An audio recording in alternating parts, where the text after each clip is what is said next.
BK Hariprasad ಅವರಿಗೆ ಗಟ್ಟಿ ಧ್ವನಿ ಇದೆ. ಸಮರ್ಥವಾಗಿ ಕೆಪಿಸಿಸಿ ಹುದ್ದೆಯನ್ನು ಅವರು ನಿರ್ವಹಿಸುತ್ತಾರೆ ಎನ್ನುವ ವಿಶ್ವಾಸ ವ್ಯಕ್ತಪಡಿಸಿದ್ದಾರೆ ಎಂಬಿ ಪಾಟೀಲ್. ಬೆಂಗಳೂರಿನಲ್ಲಿ ಸಚಿವ ಎಂಬಿ ಪಾಟೀಲ್ ಹೇಳಿಕೆ ಇದು. ಸಿದ್ದರಾಮಯ್ಯ ಅವರ ಮಾರ್ಗದರ್ಶನದಲ್ಲಿ ನಾವು ಕೆಲಸ ಮಾಡ್ತೇವೆ, ಮುಂದಿನ ಚುನಾವಣೆಯಲ್ಲೂ ನಾವೇ ಗೆಲ್ತೇವೆ ಅಂತಿದ್ದಾರೆ ಎಂಬಿ ಪಾಟೀಲ್.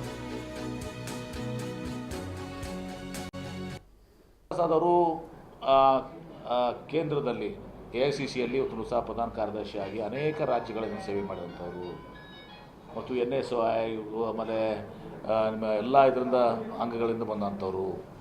ಅವರಿಗೆ ಸಾಕಷ್ಟು ಅನುಭವ ಇದೆ, ಸಾಮರ್ಥ್ಯ ಇದೆ. KPCC ಆರ್ಗನೈಸೇಷನ್ನಲ್ಲಿ ಇವತ್ತು ಸಹ ಅವ್ರಿಗೆ ಹಿಡಿತನೂ ಕೂಡ ಇದೆ ಮತ್ತು ಗಟ್ಟಿಯಾದ ಧ್ವನಿ ಇದೆ, ಸಿದ್ಧಾಂತ ಇದೆ. ಕೋಮುವಾದಿಗಳ ವಿರುದ್ಧ ಹೋರಾಟ ಮಾಡುವಂಥ ಅವ್ರ ನಿಲುವು ಭಾಳ ಬದ್ಧವಾಗಿದೆ. ಹೀಗಾಗಿ ಅವರು ಸಮರ್ಥವಾಗಿ ಇವತ್ತೊಂದು ದಿವಸ ಈ KPCC ಅಧ್ಯಕ್ಷರಾಗಿ ಇವತ್ತು ದಿವಸ ಆಗ್ತಾರೆ. ನಿಶ್ಚಿತವಾಗಿಯೂ ಆಗುತ್ತೆ. ಸಿದ್ದರಾಮಯ್ಯ ಅವ್ರ ನೇತೃತ್ವದಲ್ಲಿ ಮಾರ್ಗದರ್ಶನದಲ್ಲಿ DK ಶಿವಕುಮಾರ್ ಅವರು ಮುಖ್ಯಮಂತ್ರಿಯಾಗಿ KPCC ಅಧ್ಯಕ್ಷರಾಗಿ ಹರಿಪ್ರಸಾದ್ ಅವರು, ನಾವು ಪರಮೇಶ್ವರ್ ಅವರು, ನಾವು ಎಲ್ಲರೂ ಕೂಡ ಕೆಲಸ ಮಾಡ್ತೀವಿ. ಮುಂದಿನ ಚುನಾವಣೆಯಲ್ಲಿ ನಿಶ್ಚಿತವಾಗಿಯೂ ಕೂಡ ನಾವು 136 ಸೀಟ್ ಏನಿದ್ದೀವಿ 150 ಸೀಟ್ ಪಡೆದುಕೊಳ್ಳಲಿಕ್ಕೆ ನಾವು ಯಶಸ್ವಿ ಆಗ್ತೀವಿ. ಅದ್ರ ಜೊತೆಗೆ 29ರ ಚುನಾವಣೆ ಏನಿದೆ ಅದಕ್ಕಿಂತ ಮುಂಚೆ ಚುನಾವಣೆ ಬರ್ಬೋದು, ರಾಹುಲ್ ಗಾಂಧಿ ಅವರು ಹೇಳಿದಂಗೆ. ಯಾಕಂದರೆ ಆರ್ಥಿಕ ಪರಿಸ್ಥಿತಿ ಇಷ್ಟು ಬಿಗಡಾಯಿಸಿದೆ, ಇವತ್ತು ಸಹ ಹಾಹಾಕಾರ ಉಂಟಾಗ್ತದೆ. ಇವತ್ತು ಸಹ ಈ ದೇಶದಲ್ಲಿ ಆಗಬಾರ್ದಂತೂ ನಮ್ಮ ಆಶಯ ಇದೆ. ದೇಶ ಸಂಕಷ್ಟಕ್ಕೆ ಸಿಗಬೇಕು, ಯಾಕಂದ್ರೆ ದೇಶ ಮೊದಲು, ಆಮೇಲೆ ಪಕ್ಷ.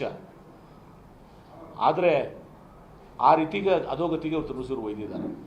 2029ರ ಚುನಾವಣೆ ನಾವು ಕರ್ನಾಟಕದಲ್ಲಿ ನಾವು ಕನಿಷ್ಠ ಪಕ್ಷ 20 ಸೀಟ್ಗಳನ್ನ ನಾವು ಪಡ್ಕೊಳ್ತೀವಿ. BK ಹರಿಪ್ರಸಾದ್ ಅವರು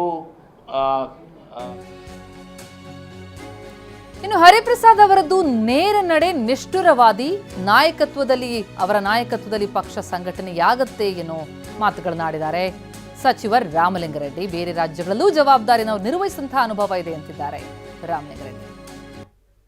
ಸುಮಾರು 6 ವರ್ಷಗಳ ಕಾಲ ಶಿವಕುಮಾರ್ ಅವರು ನಮ್ಮ ಪಕ್ಷದ ಅಧ್ಯಕ್ಷರಾಗಿದ್ದರು. ಈಗ ಮುಖ್ಯಮಂತ್ರಿ ಆಗಿದ್ದಾರೆ. ಅವರ ಪಕ್ಷದ ಅಧ್ಯಕ್ಷ ಸ್ಥಾನಕ್ಕೆ BK ಹರಿಪ್ರಸಾದ್ ಅವರು ನೇಮಕ ಆಗಿದ್ದಾರೆ. ಹರಿಪ್ರಸಾದ್ ಅವರು ನಾವು ಎಲ್ಲ ಕಾಲೇಜು ದಿನಗಳಿಂದಲೂ ಕೂಡ ಪಕ್ಷದಲ್ಲಿ ಕೆಲಸ ಮಾಡ್ತಾ ಇದ್ದೀವಿ. 73ರಲ್ಲಿ ನಾನು ಗೌರ್ಮೆಂಟ್ ಸೈನ್ಸ್ ಕಾಲೇಜ್ ಸೆಕ್ರೆಟರಿ ಆಗಿದ್ದಾಗ ಅವರು ಶೇಹಾದ್ರಿಪಂ ಕಾಲೇಜ್ ಅಧ್ಯಕ್ಷರಾಗಿದ್ದರು. ಇಬ್ಬರು NSAಯಲ್ಲಿ ಇದ್ವಿ. ಆಮೇಲೆ ಯೂತ್ ಕಾಂಗ್ರೆಸ್ಸು, ಆಮೇಲೆ ಅವರು ರಾಷ್ಟ್ರ ಮಟ್ಟಕ್ಕೆ ಹೋಗಿದ್ರು.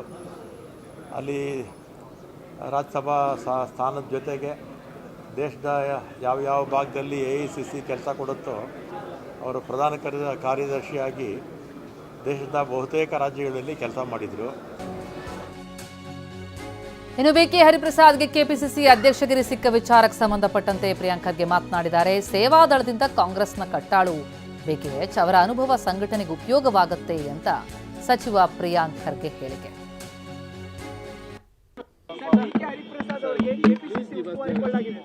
ನೋಡಿ, BK ಹರಿಪ್ರಸಾದ್ ಅವರು ಸೇವಾದಳದಿಂದ NSU ಸೇವಾದಳದಿಂದ ಬಂದಂಥ ಒಬ್ಬ ಕಟ್ಟಾಳು ಕಾಂಗ್ರೆಸ್. ಅವರ ಐಡಿಯಾಲಜಿ ಕಂಪ್ಲೀಟ್ಲಿ ಎಂಟ್ರೆನ್ಸ್ಡ್ ಇನ್ ಕಾಂಗ್ರೆಸ್ ಐಡಿಯಾಲಜಿ. ಆಮೇಲೆ ಅವರು ಹಲವಾರು ಹುದ್ದೆಗಳನ್ನು ಅಲಂಕರಿಸಿದ್ದಾರೆ. ಒಬ್ಬ ಸಾಮಾನ್ಯ ಕಾರ್ಯಕರ್ತರಿಂದ ಹಿಡ್ಕೊಂಡು ಇವತ್ತು AICC ಜನರಲ್ ಸೆಕ್ರೆಟರಿ, ಅವರ ಗುಜರಾತಿಂದ ಹಿಡ್ಕೊಂಡು ಅಸ್ಸಾಂ ತನಕ ಅವ್ರದ್ದು ಎಕ್ಸ್ಪೀರಿಯನ್ಸ್ ಇದೆ. ಹರಿಯಾಣದಿಂದ ಹಿಡ್ಕೊಂಡು ಕರ್ನಾಟಕ ತನಕ ಅವರ ಎಕ್ಸ್ಪೀರಿಯನ್ಸ್ ಇದೆ. ಖಂಡಿತವಾಗೂ ಅವರ ಒಂದು ಅನುಭವಗಳೇನಿದೆ ನಮ್ಮ ರಾಜ್ಯಕ್ಕೆ ಉಪಯೋಗ ಆಗುತ್ತೆ, ನಮ್ಮ ಸಂಘಟನೆಗೆ ಉಪಯೋಗ ಆಗುತ್ತೆ. ಸೊ ಇದು ಭಾಳ ಸಂತೋಷದ ವಿಷಯ. ಒಬ್ಬ ಸಾಮಾನ್ಯ ಕಾರ್ಯಕರ್ತ ಇವತ್ತು PCC ಅಧ್ಯಕ್ಷರಾಗಿದ್ದಾರೆ ಅಂದರೆ ಇವೆಲ್ಲ ಹೆಮ್ಮೆ ಪಡುವಂಥ ವಿಚಾರ. ಅವ್ರಿಗೆಲ್ಲರಿಗೂ ಬೆಂಬಲವಾಗಿ ನಾವು ನಿಂತಿದ್ದೇವೆ. ಇನ್ನು ಸತೀಶ್ಗೆ KPCC ಪಟ್ಟ ತಪ್ಪಿದ್ದಕ್ಕೂ ಕೂಡ ಪ್ರಿಯಾಂಕ್ ಪ್ರತಿಕ್ರಿಯೆ ಪಟ್ಟರು. ಅವರು ಯಾವುದೇ ಜವಾಬ್ದಾರಿ ಕೊಟ್ಟು ಮಾಡ್ತೇನೆ ಅಂದಿದ್ರು. ಒಂದು ಜವಾಬ್ದಾರಿ ಇವರಿಗೆ, ಮತ್ತೊಂದು ಅವರಿಗೆ ಕೊಡಲಾಗಿದೆ ಅನ್ನೋದು ಪ್ರಿಯಾಂಕ್ ಹೇಳಿಕೆ. ನೋಡಿ, ಅವರು ಯಾವುದೇ ಜವಾಬ್ದಾರಿ ಕೊಟ್ಟು ಮಾಡ್ತೀನಿ ಅಂತ ಹೇಳಿದರು. ಈಗ ಒಂದು ಜವಾಬ್ದಾರಿ ಅವ್ರಿಗೆ ಕೊಟ್ಟಿದ್ದಾರೆ, ಒಂದು ಜವಾಬ್ದಾರಿ ಇವ್ರಿಗೆ ಕೊಟ್ಟಿದ್ದಾರೆ. ಅದರಲ್ಲಿ ನೀವೇ ಗೊಂದಲ ಸೃಷ್ಟಿ ಮಾಡೋದು. ಅಲ್ಲೇನೂ ಗೊಂದಲ ಇಲ್ಲ ನಮ್ಮ ಪಾರ್ಟಿನಲ್ಲಿ. ನನಗೂ ನಿರೀಕ್ಷೆಗಳು ಭಾಳ ಇರ್ತವೆ ಸರ್. ನೋಡಿ, ಸುಗಮವಾಗಿ ನಡೀತಾ ಇರುವಂಥ ಸರ್ಕಾರ ಪಾರ್ಟಿಗೆ ಯಾಕೆ ನೀವು ಸುಮ್ಮನೆ ಕಣ್ಣು ಹಾಕ್ತೀರಪ್ಪ, ಬಿಟ್ಬಿಡಿ. ನೋಡಿ, ಅವರು ಯಾವುದೇ ಜವಾಬ್ದಾರಿ ಕೊಟ್ಟು ಮಾಡ್ತೀನಿ ಅಂತ ಹೇಳಿದರು. ಈಗ ಒಂದು ಜವಾಬ್ದಾರಿ ಅವ್ರಿಗೆ ಕೊಟ್ಟಿದ್ದಾರೆ, ಒಂದು ಜವಾಬ್ದಾರಿ ಇವ್ರಿಗೆ ಕೊಟ್ಟಿದ್ದಾರೆ. ಅದರಲ್ಲಿ ನೀವೇ ಗೊಂದಲ ಸೃಷ್ಟಿ ಮಾಡೋದು. ಅಲ್ಲೇನೂ ಗೊಂದಲ ಇಲ್ಲ ನಮ್ಮ ಪಾರ್ಟಿನಲ್ಲಿ. ನಿರೀಕ್ಷೆ, ನನಗೂ ನಿರೀಕ್ಷೆಗಳು ಬಹಳ ಇರ್ತವೆ ಸರ್. ನೋಡಿ, ಸುಗಮವಾಗಿ ನಡೀತಾ ಇರುವಂತ ಸರ್ಕಾರ ಪಾರ್ಟಿಗೆ ಯಾಕೆ ನೀವು ಸುಮ್ಮನೆ ಕಣ್ಣಾಕ್ತೀರಪ್ಪ, ಬಿಟ್ಬಿಡಿ. ನೋಡಿ ಅವ್ರು ಎಸ್, ಈ ಬೆಳವಣಿಗೆ ಕುರಿತಂತೆ ಡೀಟೇಲ್ಸ್ ಪಡೆಯೋಣ. ನಮ್ಮ ಪ್ರತಿನಿಧಿ ಪ್ರಸನ್ನ ಈಗ ಲೈವ್ ನಲ್ಲಿ ಜಾಯ್ನ್ ಆಗ್ತಾ ಇದ್ದಾರೆ. ಪ್ರಸನ್ನ, ಬಿಕೆ ಹರಿಪ್ರಸಾದ್ ಅವರಿಗೆ ಕೆಪಿಸಿಸಿ ಅಧ್ಯಕ್ಷಗಿರಿ ಸಿಕ್ಕಿದೆ. ಬರ್ತಿದ್ದಂತೆ ಅವರು ಆಡಿದಂತಹ ಮಾತು ಬಹಳಷ್ಟು ಸಂಚಲನ ಮೂಡಿಸ್ತಾ ಇದೆ. ಏನ್ ಸಂದೇಶ ರವಾನಿಸೋ ಪ್ರಯತ್ನ ಮಾಡಿದ್ದಾರೆ ತಮ್ಮ ಖಡಕ್ ಮಾತುಗಳ ಮೂಲಕ? ಉಳಿದೆಲ್ಲ ಸಚಿವರುಗಳು ಕೂಡ ಅವರನ್ನ ಬ್ಯಾಕಪ್ ಮಾಡ್ತಾ ಇದ್ದಾರೆ ನಿಜ, ಆದ್ರೆ ಏನ್ ಸಂದೇಶ ರವಾನೆ ಆಗ್ತಾ ಇದೆ ಅಂತ? ಪ್ರತಿಮಾ, ನೇರವಾದಂತಹ ಮಾತುಗಳಿಗೆ ಮತ್ತು ಖಂಡತುಂಡವಾದಂತಹ ಮಾತುಗಳಿಗೆ ಬಿಕೆ ಹರಿಪ್ರಸಾದ್ ಅವರು ಯಾವತ್ತೂ ಕೂಡ ಹೆಸರುವಾಸಿ. ಅವರು ಯಾವುದನ್ನು ಕೂಡ ಬಣ್ಣದ ಮಾತುಗಳಿಂದ ಮುಚ್ಚಿ ಹಾಕುವಂಥ ಕೆಲಸವನ್ನ ಮಾಡೋದಿಲ್ಲ. ಆದರೆ ಅದು ರಾಜಕಾರಣದಲ್ಲಿ ಎಷ್ಟರ ಮಟ್ಟಿಗೆ ಲಾಭವನ್ನು ತಂದುಕೊಡುತ್ತೆ ಅನ್ನುವಂಥದ್ದು ಬಹಳ ಪ್ರಶ್ನೆ. ಇವತ್ತು ಕೂಡ ಕೆಪಿಸಿಸಿ ಅಧ್ಯಕ್ಷರಾಗಿ ನೂತನವಾಗಿ ಆಯ್ಕೆಯಾದಂತಹ ಹರಿಪ್ರಸಾದ್ ಅವರು ತಮ್ಮ ಮೊದಲ ಪ್ರತಿಕ್ರಿಯೆಯಲ್ಲೇ ಕೊಟ್ಟಂತಹ ಸಂದೇಶದ ಬಗ್ಗೆ ಇದೀಗ ಬಹಳ ಚರ್ಚೆಗಳಾಗ್ತಾ ಇದ್ದಾವೆ. ಅವರು ಎರಡು ರೀತಿಯ ಸಂದೇಶವನ್ನು ಕೊಡೋದಕ್ಕೆ ಹೊರಟಂತೆ ಕಾಣಿಸ್ತಾ ಇದೆ. ಒಂದು, ಅಧಿಕಾರ ಮತ್ತು ಪಕ್ಷ ಅದೆರಡೂ ಕೂಡ ಬ್ಯಾಲೆನ್ಸ್ ಆಗಿ ಹೋಗಬೇಕು ಅನ್ನುವಂಥದ್ದು. ನಿನ್ನೆ ಸಚಿವ ಸಂಪುಟದಲ್ಲಿ ಕೆಲವರು ಸೇರ್ಪಡೆ ಆಗಿಲ್ಲ ಅಂತ ಹೇಳಿ ತಮ್ಮ ಬೇಸರವನ್ನು ವ್ಯಕ್ತಪಡಿಸ್ತಾ ಇದ್ರು. ನಮಗೆ ಮೊದಲ ಪಟ್ಟಿಯಲ್ಲಿ ಸ್ಥಾನ ಸಿಗಬೇಕಾಗಿತ್ತು, ಸಚಿವ ಸ್ಥಾನ ಸಿಕ್ಕಿಲ್ಲ ನಮಗೆ ಅನ್ನುವಂಥ ಕಾರಣಕ್ಕೋಸ್ಕರ ಅಸಮಾಧಾನ ಏನು ನಿಧಾನಕ್ಕೆ ಹೊರಗಡೆ ಬರ್ತಾ ಇತ್ತು.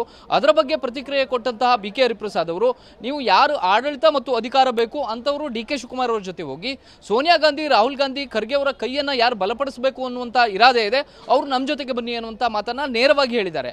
ಜೊತೆಗೆ ಈ ರೀತಿಯ ಹೇಳಿಕೆಗಳು ಕಾಂಗ್ರೆಸ್ ಪಕ್ಷದ ಕಾರ್ಯಕರ್ತರಿಗೆ ನಿಜ ಒಂದು ರೀತಿಯ ಗಟ್ಟಿ ಧ್ವನಿಯನ್ನ ಕೊಡುತ್ತೆ. ಹೌದು, ನಾವು ಸಂಘಟನೆಗೆ ನಾವು ತೊಡಗಿಸಿಕೊಳ್ಬೇಕು ಅನ್ನುವಂಥ ಒಂದು ರೀತಿಯ ಹುರುಪನ್ನು ಕೊಡುತ್ತೆ ನಿಜ. ಆದರೆ ಈ ಮೊಟ್ಟ ಮೊದಲ ಈ ಸಂದೇಶ ಸರ್ಕಾರ ಮತ್ತು ಪಕ್ಷದ ನಡುವೆ ಯಾವುದೇ ರೀತಿಯ ಬಿರುಕನ್ನು ಮೂಡಿಸಬಾರದು ಅನ್ನುವಂಥ ಎಚ್ಚರಿಕೆಯನ್ನು ಕೂಡ ನಾಯಕರು ತೆಗೆದುಕೊಳ್ಬೇಕಾಗುತ್ತೆ. ಡಿ ಕೆ ಶಿವಕುಮಾರ್ ಮತ್ತು ಬಿಕೆ ಹರಿಪ್ರಸಾದ್ ಒಂದು ರೀತಿಯಲ್ಲಿ ಮೊಟ್ಟ ಮೊದಲು ಕೂಡ ಕಾಂಗ್ರೆಸ್ನಿಂದ ಕೆಳ ಹಂತದ ರಾಜಕಾರಣವನ್ನು ಮಾಡ್ಕೊಂಡು ಬಂದಂಥವ್ರು, ಯೂತ್ ಕಾಂಗ್ರೆಸ್ನಿಂದಲೂ ಕೂಡ ಒಬ್ಬರಿಗೊಬ್ಬರು ಗೊತ್ತಿರುವಂಥವ್ರು. ಆ ರೀತಿಯ ಡ್ಯಾಶಿಂಗ್ ನೇಚರ್ನ ರಾಜಕಾರಣವನ್ನ ಮಾಡ್ಕೊಂಡು ಬಂದಿರುವಂಥ ಬಿಕೆ ಹರಿಪ್ರಸಾದ್ ಅವರು ಎರಡನ್ನೂ ಕೂಡ ಬ್ಯಾಲೆನ್ಸ್ ಮಾಡಬೇಕಂತ ಒಂದು ಅನಿವಾರ್ಯ ಪರಿಸ್ಥಿತಿ ಖಂಡಿತವಾಗಿಯೂ ಕೂಡ ಇದೆ. ಯಾಕೆಂದ್ರೆ ಸರ್ಕಾರ ಬಂದಂತ ಸಂದರ್ಭದಲ್ಲಿ ಕಾರ್ಯಕರ್ತರು ನಮ್ಗೆ ಅಧಿಕಾರ ಇಲ್ಲ ಅಂದ್ರೆ ಯಾವ ಕಾರಣಕ್ಕೋಸ್ಕರ ಪಕ್ಷದ ಕೆಲಸವನ್ನ ಮಾಡ್ತಾರೆ ಅನ್ನುವಂಥದ್ದು ಕೂಡ ಪ್ರಶ್ನೆ ಆಗುತ್ತೆ.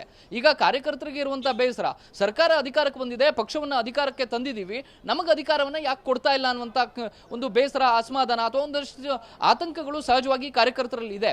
ಅದನ್ನ ಸರಿದೂಗಿಸಬೇಕು ಅಂದ್ರೆ ಡಿ ಕೆ ಶಿವಕುಮಾರ್ ಅವರು ಕೂಡ ಬೇಕಾಗ್ತಾರೆ, ಜೊತೆಗೆ ಪಕ್ಷ ಸಂಘಟನೆ ಕೂಡ ಬೇಕಾಗುತ್ತೆ.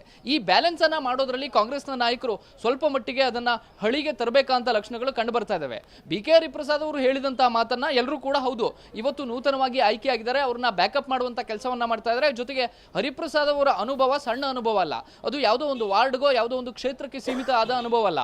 ಅವರು 19 ರಾಜ್ಯಗಳನ್ನ ಸುತ್ತಿ ಅಲ್ಲಿ ಕೆಲಸಗಳನ್ನ ಮಾಡಿದ್ದಾರೆ, ಬೇರೆ ಬೇರೆ ರಾಜ್ಯಗಳ ಮುಖ್ಯಮಂತ್ರಿಗಳ ಆಯ್ಕೆಯನ್ನ ಮಾಡಿದ್ದಾರೆ. ಹೀಗಾಗಿ ಅವರ ಅನುಭವದ ಬಗ್ಗೆ ಯಾರಿಗೂ ಕೂಡ ಅನುಮಾನಗಳಿಲ್ಲ ಅಥವಾ ಆಕ್ಷೇಪಗಳು ಕೂಡ ಇಲ್ಲ. ಮತ್ತು ಹೈಕಮಾಂಡ್ ಬಿಕೆ ಹರಿಪ್ರಸಾದ್ ಅವ್ರನ್ನ ಆಯ್ಕೆ ಮಾಡೋದಕ್ಕೂ ಕೂಡ ಇದೊಂದು ಪ್ರಮುಖ ಮಾನದಂಡ ಆಗಿದೆ. ಹೀಗಾಗಿ ಹರಿಪ್ರಸಾದ್ ಹೇಳಿರುವಂತಹ ಈ ಮಾತು ಬಹಳ ಚರ್ಚೆಗಂತೂ ಗ್ರಾಸವಾಗ್ತಾ ಇದೆ. ಪ್ರತಿಮಾ, ಥ್ಯಾಂಕ್ಸ್ ಪ್ರಸನ್ನ.